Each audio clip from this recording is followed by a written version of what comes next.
Iran America की जंग के बीच कतर से एक ऐसा सनसनीखेज खुलासा सामने आया है जिसने तेहरान की टेंशन बढ़ा दी है। दावा है कि ईरान के 3 फाइटर पायलट पिछले 6 महीने से कतर की हिरासत में हैं।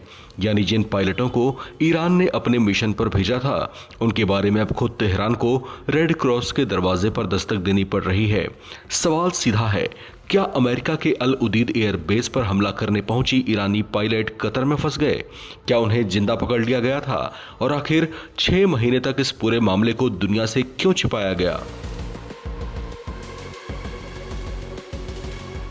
दरअसल ईरान की तरफ से जो दावा सामने आया है उसने पूरे मामले को बेहद गंभीर बना दिया है।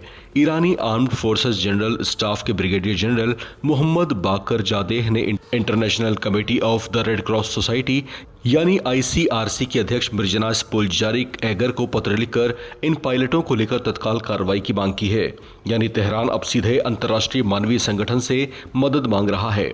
ईरान का दावा है कि 2 मार्च को उसके 2 Su-24 फाइटर जेट अमेरिका के अल उदीद एयरबेस को निशाना बनाने के मिशन पर निकले थे। ईरानी पक्ष के मुताबिक दोनों विमानों ने अपना मिशन पूरा कर लिया था, लेकिन वापसी के दौरान दुश्मन के एयर डिफेंस ने हमला कर दिया।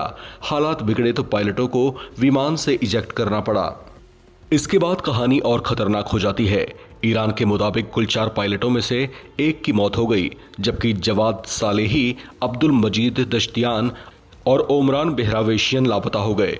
तेहरान का आरोप है कि इन तीनों को कतर की सेना ने जिंदा पकड़ लिया था और तब से वे कतर की हिरासत में हैं।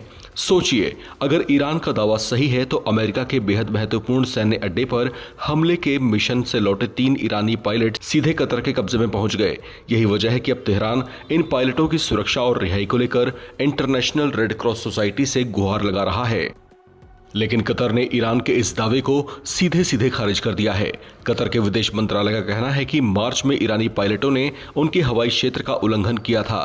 कतर के मुताबिक उनकी तरफ से बार बार संपर्क करने की कोशिश हुई, लेकिन पायलटों ने कोई जवाब नहीं दिया।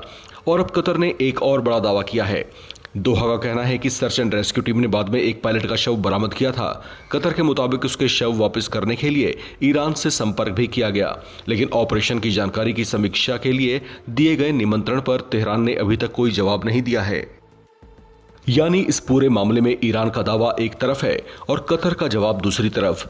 3 पायलट वास्तव में कहां हैं? क्या वे कतर की हिरासत में हैं या नहीं? अगर नहीं है तो ईरान उन्हें 6 महीने से लापता क्यों बता रहा है?